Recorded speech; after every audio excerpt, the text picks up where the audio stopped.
حضرات محترم، چند ہفتوں سے آپ حضرت ابراہیم اور حضرت اسماعیل کی داستان سنتے چلے آ رہے ہیں۔ حضرت ابراہیم کو اللہ نے اپنا خلیل بنایا، اپنا دوست بنایا۔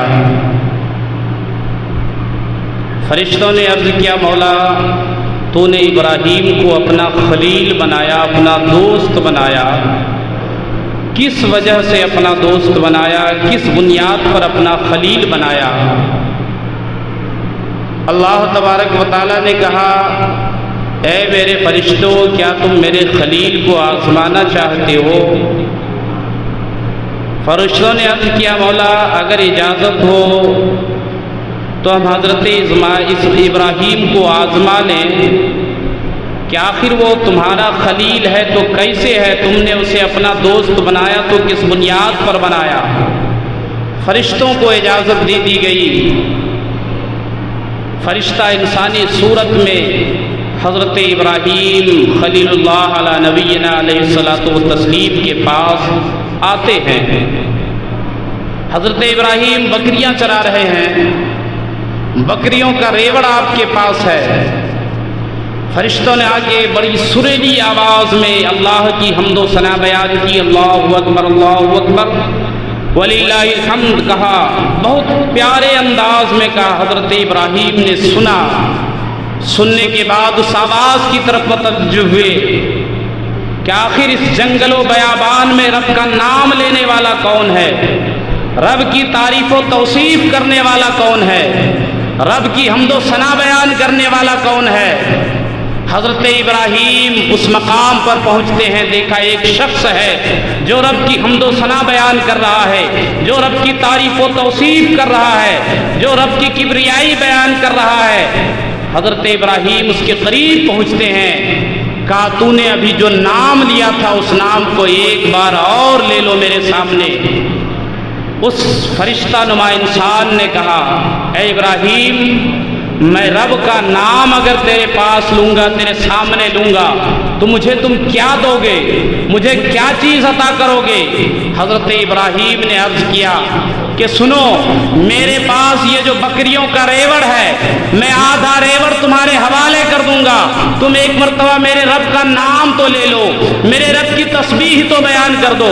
فرشتے نے پھر جو ہے رب کائنات کی حمد و ثنا بیان کی، رب کائنات کی تکبیر بیان کی، رب کائنات کی کبریائی بیان کی۔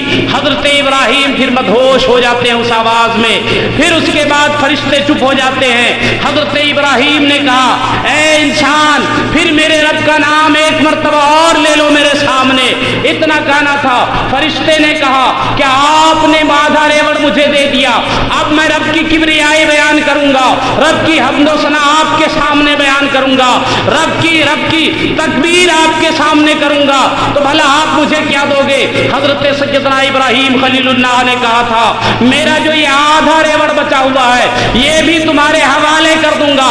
میرے محترم بزرگوں اور دوستو، اس فرشتہ نما انسان نے پھر رب کی کبریائی بیان کی، رب کی تکبیرات بیان کیے، رب کی حمد و ثنا بیان کی۔ حضرت ابراہیم پھر رب کا نام سن کر مدہوش ہو جاتے ہیں، پھر اس کے بعد پھر عرض کرتے ہیں، اے انسان، پھر ایک مرتبہ میرے رب کا نام اور لے لے، ایک مرتبہ رب کی کبریائی اور بیان کر دے۔ چونکہ اتنے سریلے انداز میں وہ فرشتے رب کی تعریف کر رہے تھے، رب کی تعریف و توصیف کر رہے تھے، حضرت ابراہیم اس آواز پر مدہوش ہوتے چلے جا رہے تھے۔ فرشتے نے عرض کیا، اب تو تمہارے پاس بکریوں کا ریوڑ بھی نہیں ہے، اب میں رب کی حمد و ثنا بیان کروں گا تو تم مجھے کیا دو گے؟ تو حضرت ابراہیم نے کہا تھا، اے انسان، سنو، یہ جو بکریوں کا ریوڑ میں نے تمہارے حوالے کیا ہے، اس کے چرانے کے لیے کچھ انسان کی ضرورت ہوگی، کوئی انسان تمہیں چاہیے۔ ایسا کام کرو، رب کی ایک مرتبہ اور تعریف بیان کر دو، رب کی ایک مرتبہ اور تعریف بیان کر دو، میں تمہارے لیے اس بکری کے ریوڑ کو چرانے کے لیے تیار ہوں، یعنی میں تمہاری غلامی میں آ جانے کے لیے تیار ہوں۔ میرے محترم بزرگوں اور دوستو، اس فرشتہ نما انسان نے کہا تھا، رب کی تعریف و توصیف بیان کرنے کے بعد کہا تھا، اے ابراہیم سنو سنو، یہ بکریوں کا ریوڑ بھی تم اپنے پاس رکھو اور تم آزاد ہو جس طرح پہلے آزاد تھے۔ سنو میں رب کا بھیجا ہوا ایک فرشتہ ہوں جو تمہیں آزمانے کے لیے آیا تھا، اور آزمائش میں کامیاب و کامران ہوتے ہوئے نظر آئے۔ اپنی آزمائش میں تم منزل مقصود پر پہنچتے ہوئے نظر آئے۔ اے ابراہیم، اسی وجہ سے اللہ تبارک و تعالیٰ نے تجھے اپنا خلیل بنایا ہے، اپنا دوست بنایا ہے، اپنا محبوب بنایا ہے۔ اور جو رب کا محبوب ہوا کرتا ہے، جو رب کا خلیل ہوا کرتا ہے، جو رب کا دوست ہوا کرتا ہے، اللہ اسے ہر طرح سے آزماتا ہے اور وہ ہر آزمائش میں کامیاب و کامران ہوتا ہوا نظر آتا ہے۔ میرے محترم بزرگوں اور دوستوں، رب کا خلیل بننا آسان کام نہیں ہے، رب کا دوست بننا آسان کام نہیں ہے۔ انسان اپنی پوری زندگی رب کے نام پر وقف کر دیا کرتا ہے، تب جا کر رب کے رحمت کی نظر اس پہ ہوا کرتی ہے۔ رب اسے اپنا محبوب بناتا ہے، رب اسے اپنا دوست بنا لیتا ہے، رب اسے اپنا چاہنے والا بنا لیتا ہے۔ میرے محترم بزرگوں اور دوستو، حضرت ابراہیم کی ذات کو آپ دیکھیں۔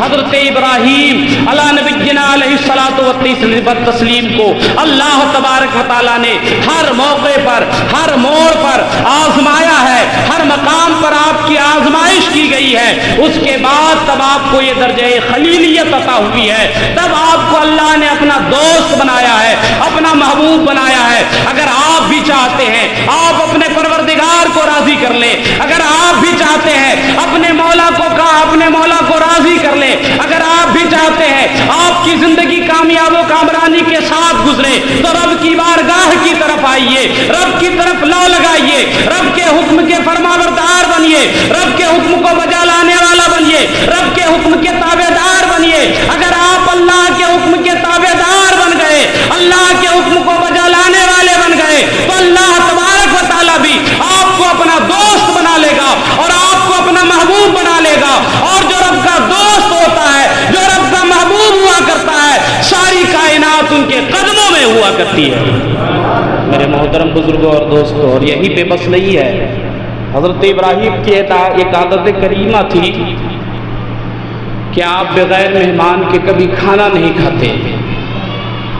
آپ کے دسترخوان پر جب کوئی مہمان آتا تبھی آپ کھانا تناول کرتے ہیں۔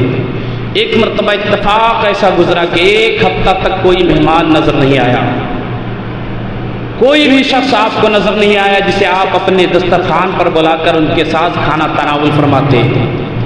ایک ہفتہ گزر گیا، اللہ تبارک و تعالیٰ نے چند فرشتوں کو بھیجا، جاؤ میرا دوست میرا ابراہیم ایک ہفتے سے کھانا نہیں کھایا ہے، جاؤ اس کے دسترخوان کی زینت بنو۔ چند فرشتے آئے، آنے کے بعد حضرت ابراہیم کے گھر مہمان ہوئے۔ حضرت ابراہیم نے اپنی بیوی حضرت سارہ سے پوچھا، گھر میں کھانے کا جو سب سے بہترین غذا ہے، بہترین اور عمدہ غذا ہے، اسے دسترخوان پر لایا جائے۔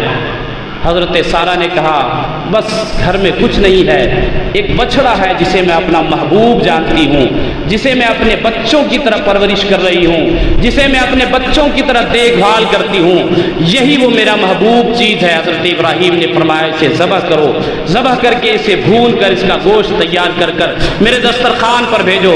حضرت سارہ نے اس بچڑے کو ذبح کروایا اور اس کے بعد اس کے گوشت کو دسترخوان پر بھجوایا۔ حضرت ابراہیم نے مہمانوں کے ساتھ کھانا تناول فرمانا شروع کیا۔ حضرت ابراہیم سر جھکا کر کھانا کھا رہے ہیں، حضرت سارہ پردے کی اور سے دیکھ رہی ہے کہ حضرت ابراہیم کھانا کھا رہے ہیں، لیکن وہ جو مہمان ہے وہ کھانا نہیں کھا رہے ہیں۔ حضرت سارہ نے حضرت ابراہیم کو آواز دی چپکے سے، کیا آپ تو کھانا تناول فرما رہے ہیں، آپ کے مہمان کھانا نہیں کھا رہے ہیں، کیا آپ ان کی طرف متوجہ نہیں ہو رہے ہیں، کیا آپ ان کو دیکھ نہیں رہے ہیں، آپ کے مہمان کھانا تناول نہیں فرما رہے ہیں۔ میرے محترم بزرگوں اور دوستو، حضرت ابراہیم نے سر کو اٹھایا، اٹھانے کے بعد دیکھا واقعی مہمان کھانا نہیں کھا رہے ہیں۔ آپ نے فرمایا، اے میرے مہمان، آپ کھانا